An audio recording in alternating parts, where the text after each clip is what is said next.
ఎందుకని ఆంధ్రప్రదేశ్లో కానీ తెలంగాణలో కానీ ఉండకుండా అమెరికా వెళ్ళిపోయి ఎందుకు జాబులు చేస్తున్నారంటే స్క్రాప్ అంతా ఇండియాలో ఉంది, టాప్ అంతా ఫారెన్లో ఉంది. ఎందుకంటే దీనికి మెయిన్ కారణం ఇక్కడ రిజర్వేషన్లు. కడుపులో కత్తెరలేసి గుట్టేవాడు డాక్టర్లు అవుతున్నారు, 90 మార్కులు వచ్చినవాడు బయట అటెండర్గా ఉంటున్నాడు. అది కారణం.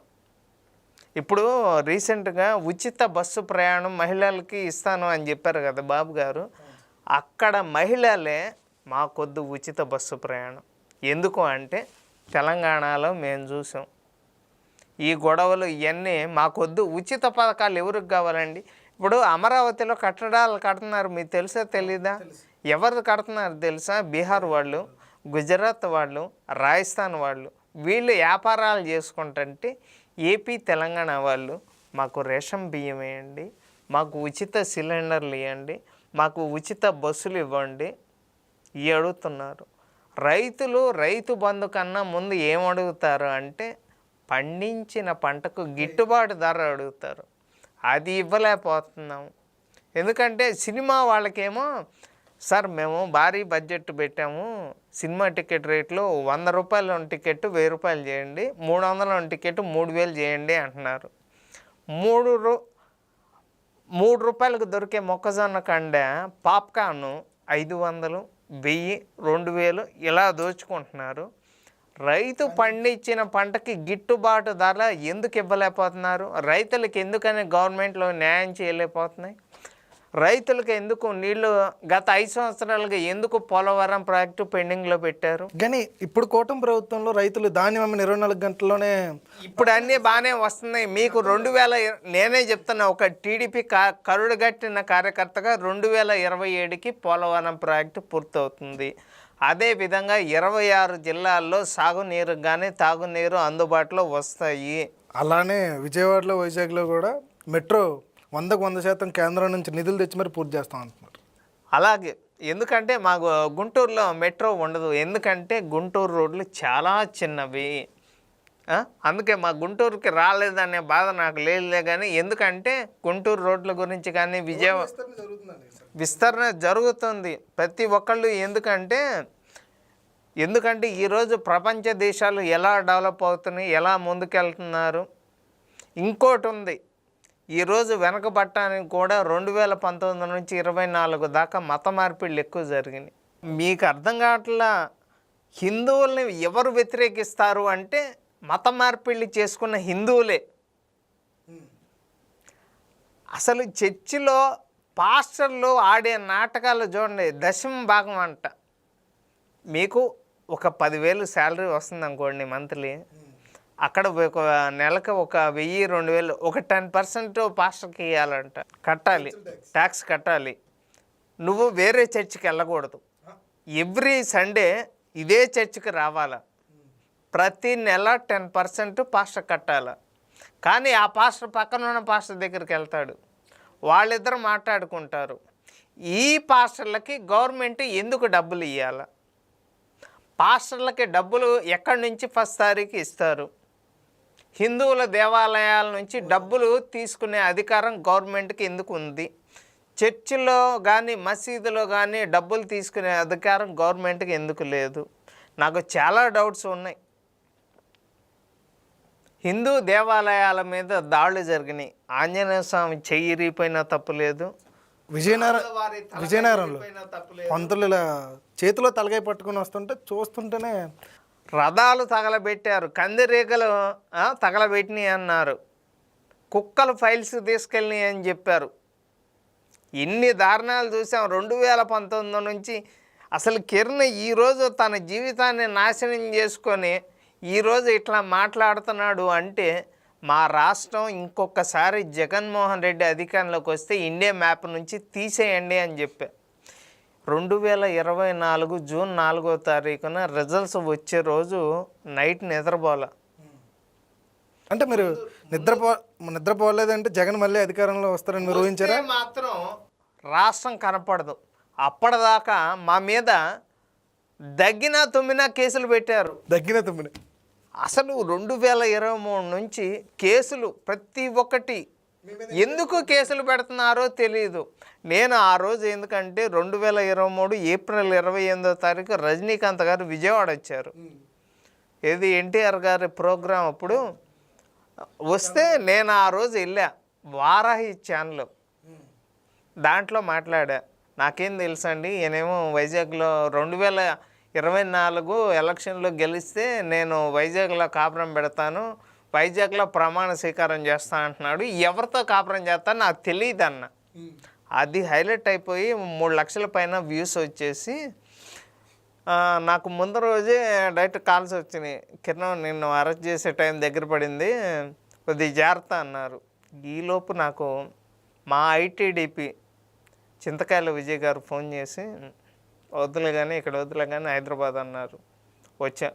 నేను ఇక్కడికి వచ్చిన తర్వాత ఇక్కడికే వచ్చి నా ఫోటో చూపించి ఈ అబ్బాయి ఇక్కడ నుంచే వీడియో చేస్తున్నాడు, ఈ అబ్బాయి అసలు కిందకి నేను బయటకు వెళ్ళా.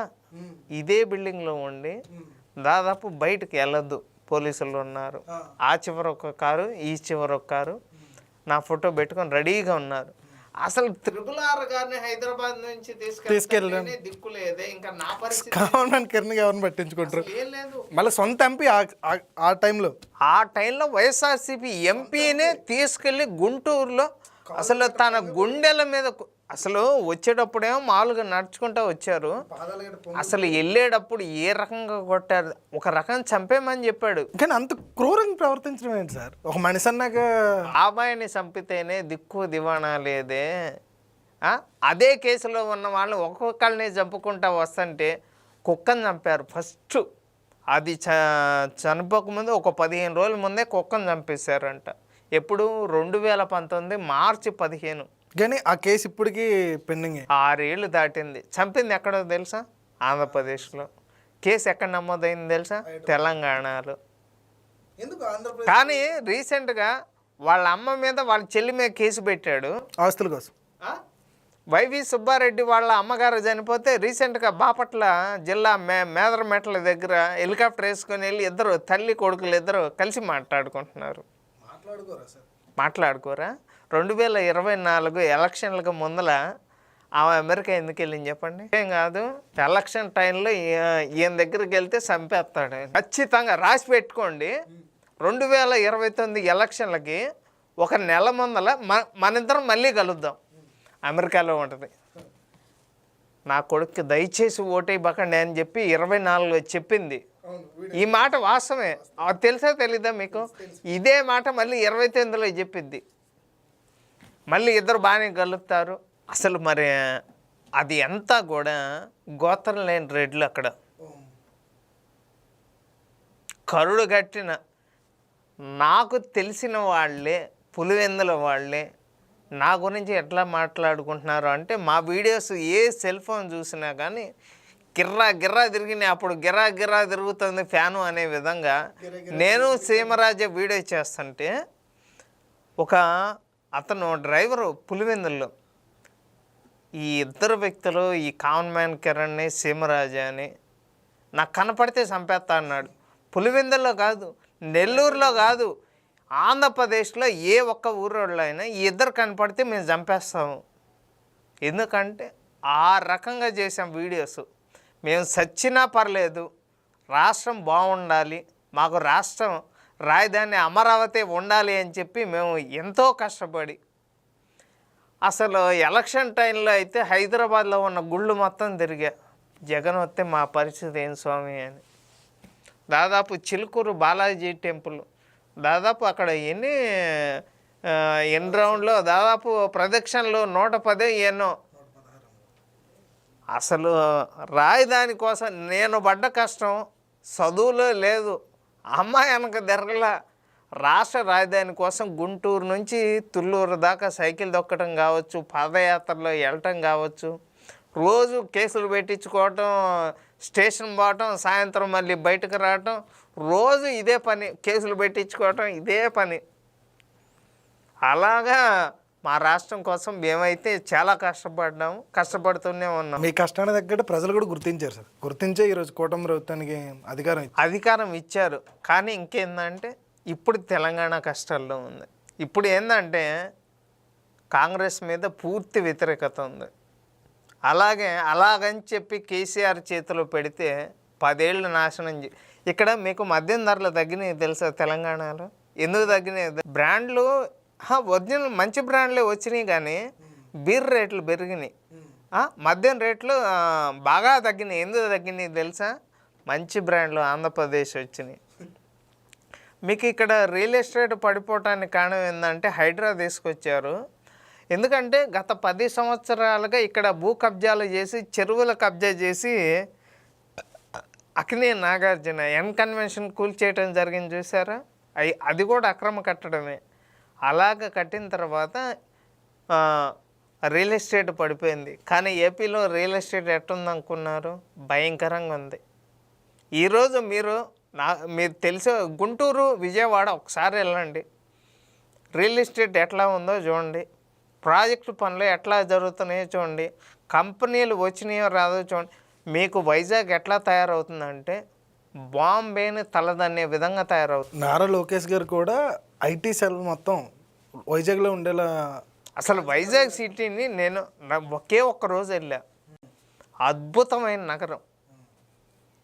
8 5 స్టార్ హోటళ్ళు, లూలు మాలు, హైదరాబాద్లో కన్నా పెద్ద లూలు మాలు. అసలు ఏ రకంగా వైజాగ్ డెవలప్ అవుతుందంటే ఇప్పుడు స్టేడియం పేరు కూడా మార్చాడు. అది ఆ పేరు మార్చి మీరు చేసిన దరిద్రాలే అన్ని పేర్లు తీసి మీ అయ్య పేరు, నీ బొమ్మలు, అంటే ఎలక్షన్లు వచ్చిందాకేమో వాళ్ళ అయ్య పేర్లు పెట్టుకుంటాడు. ఎలక్షన్లు అయిపోయి గెలిచాము అంటే మాత్రం అన్నీ జగన్మోహన్ రెడ్డి పేరే. జగన్ పాల వెల్లువ అని చెప్పి అమూల్ డైరీకి మొత్తం ఏపీలో ఉన్న పాలు మొత్తం పోయాలి అని చెప్పి కోట్లు అవినీతి చేశాడు. ప్రతి ఒక్క దాంట్లోనూ అవినీతి. మరి ఇవన్నీ బయటపడతాయంట కూటమి ప్రభుత్వంలో. 26 జిల్లాల్లో 26 ప్యాలెస్లు బయటపడ్డాయి. అది కూడా ఎలక్షన్ తర్వాత బయటపడ్డాయి. అది గనక ఎలక్షన్ ముందు బయటపడినట్టయితే ఆ 11 సీట్లు కూడా వచ్చాయి కాదు. కానీ విజయసాయి రెడ్డి గారు ఇదే భయంతో రాజీనామా చేసి మరి రాజకీయాల దూరంగా అయినా వదిలిపెట్టేది లేదుగా. నువ్వు శాంతి చేసిన అరాచకాలు, నీ పక్కన శాంతి, మాకు లేదు విశ్రాంతి. నువ్వు శాంతి ఇద్దరు చెల్లెళ్ళతో ఆడిన ఆటలు అన్నీ తెలుసు. చాలా చేశారు. ఎవరిని వదిలిపెట్టేది లేదు. విజయసాయి రెడ్డిని వదిలిపెట్టేది లేదు, పెద్దిరెడ్డిని వదిలిపెట్టేది లేదు, మిథున్ రెడ్డిని, చెవిరెడ్డిని, జగన్మోహన్ రెడ్డిని, అవినాష్ రెడ్డిని, ప్రతి ఒక్కరిని రెడ్డి ఏ రెడ్డిని కూడా కల్తీ రెడ్లు వీళ్ళు ఉన్నారు. అసలు ఎంత బాబుగారి ఫ్రెండ్ అయినా పెద్దిరెడ్డిని వదిలిపెట్టేది లేదు. ముందు ఆయన చేసిన అరాచకాలు చెప్పమంటారా? అన్ని భూ కబ్జాలు ఎన్ని చేశాడు అన్నీ బయటకు వస్తున్నాయి కదా. రీసెంట్గా పొంగనూరులోనే టీడీపీ కార్యకర్త చనిపోయింది. ఇంకా ఆయన చేసిన తప్పులకి బయట ఉంచాలా, లోపల వేయాలా? మేమైతే లోపల వేయమనే చెప్తాం. పోసాని లాంటి అరెస్ట్ అయ్యి బయటకు వస్తే పోసాని ఏం చేశాడండి? పోసాని కేసు పడ్డా సార్. మరి రేపు పొద్దున్న జగన్ అరెస్ట్ అయితే ఏంది? జగన్ మీద ఆల్రెడీ కేసు నమోదైంది గుంటూరు నారంపాలెం పోలీస్ స్టేషన్లో. నువ్వు RRR గారిని కొట్టిన కేసులోనే ఎవరు పెట్టారు తెలుసా నీ మీద కేసు? నీ ఎంపీఏ, అప్పటి ఎంపీఏ నీ మీద కేసు పెట్టింది. జగన్మోహన్ రెడ్డి బాబాయ్ కేసు. ఎవరిది? చంపింది ఎవరు? గొడ్డలు అంతే ఉంది, కదిరిగోటలి. అవినాష్ రెడ్డి బయటే ఉన్నాడు, భారతి ఇప్పుడు వివేకానంద రెడ్డికి పోస్ట్ మార్టం చేసింది ఎవరు చెప్పండి? భారతి వాళ్ళ నాన్నగారు. ఆయన ఉన్నాడా? ఎలా ఏముంది? చంపింది భారతి హారతి ఇచ్చింది వాళ్ళందరికి కాదు, వాళ్ళ నాన్నకి. నీకు మీ నాన్న ముఖ్యమా మీ ఆయన ముఖ్యమా అంటే నాతో కాపురం చేయని మా ఆయనే ముఖ్యం అంది. ఎవరితో అంటే అవినాష్ రెడ్డితో. ఇంకా అది కూడా నాతో నేను చెప్పించావుగా. అదండి కామన్ మ్యాన్ కిరణ్ గారితో ఈరోజు చక్కటి సందేశం. Thank you.